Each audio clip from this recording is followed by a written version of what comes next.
नमस्कार.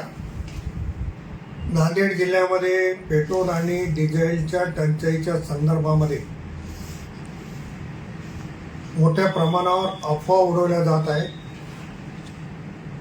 माननीय जिल्हाधिकाऱ्यांनी या संदर्भामध्ये त्यांचं आवाहन देखील केलेलं आहे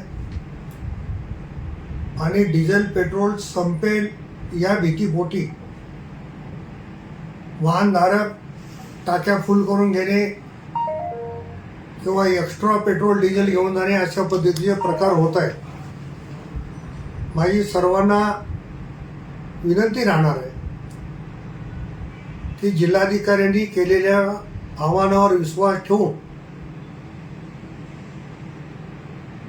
आपण डिझेल पेट्रोल रांगेमध्ये भरलं पाहिजे. डिझेल पेट्रोल संपणार नाही याची खात्री देखील आहे. त्याच्यामुळे आपल्याला दैनंदिन व्यवहारात जेवढं लागते तेवढं डिझेल पेट्रोल भरून घ्यावं अशा पद्धतीची विनंती या निमित्ताने मी आपल्याला करतो. धन्यवाद.